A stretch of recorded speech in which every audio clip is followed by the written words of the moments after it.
Your Worship, we have heard from expert witnesses that the fire which led to the death of Frederick Harris was started with ethylene solvents. This chemical was stored in 20-litre containers. Now, it is inescapably true that my client, Miss Fields, is physically incapable of lifting or opening these containers, and yet such an action was necessary in order to start the fire. We have proved that my client acted without an accomplice. I respectfully suggest, therefore, that the only conclusion this court can reach is that my client did not cause the fire at the Logan factory, and therefore there is insufficient prima facie evidence to warrant charges of arson and murder, or an alternative charge of manslaughter.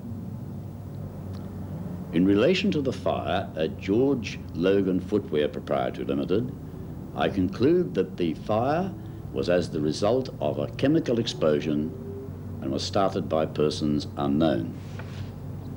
I also find that the night watchman perished in the course of the fire. Now, I feel there is insufficient evidence to enable me to establish a prima facie charge of murder against Miss Barbara Fields. The forensic evidence presented to this court in relation to Barbara Fields is, I find, inconclusive and insufficient to warrant me recommending to the Attorney General that she be charged with murder. It is now up to the Attorney General to charge Miss Fields with break, enter, and steal. Well, that wasn't such a bad result. Thanks. Will I see you again before the trial? Oh, yes, I'll be in touch. I'll see you later.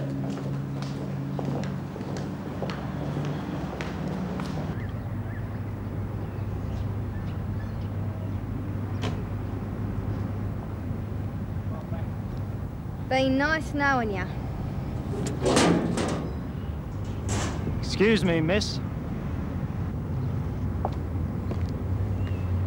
You come to empty the bin or something? No, I've come to see what you're putting into it. This teapot looks brand new. What else have you got in there? Bugger off, mate, or I'll brain you. A police officer. Would you come with me, please?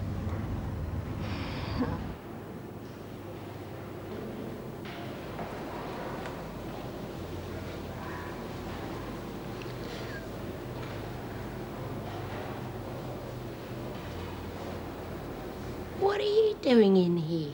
Oh, no, Lizzie, I feel a bit crook. I think I must have a stomach ulcer or something. You all right this morning? This parole business getting you down, is it? I haven't been able to think about anything else. Same here. I never thought I was ever going to get out, Lizzie. Come on. Everything will be all right. Oh, you know how it is.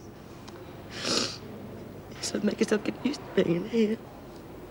Your friends, family stop coming to see you.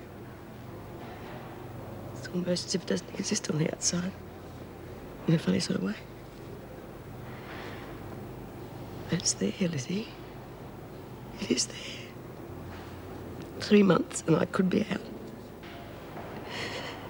Except for that bastard Ferguson. Now, you listen to me, Ben. Stop getting yourself in a knot, you hear? You just play Ferguson the way you always have and everything's gonna be all right.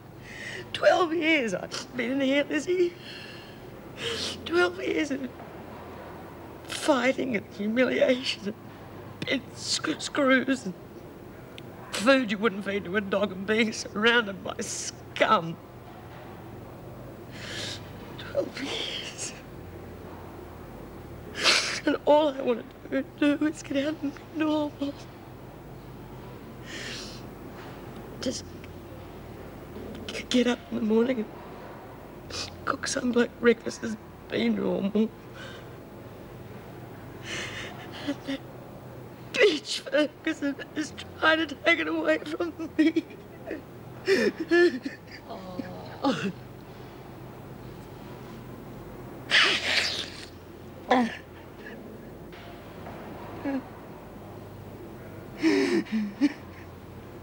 Oh.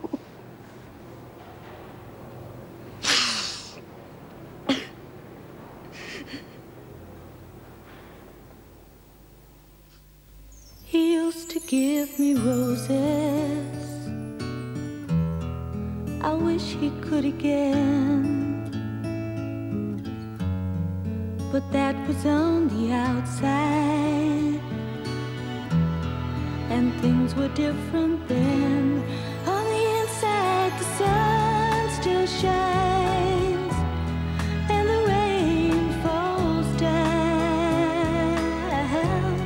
but the sun and rain are prisoners too.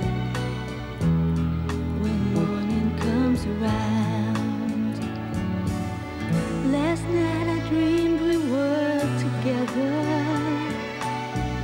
sharing all the love we'd known, till I had to face the nightmare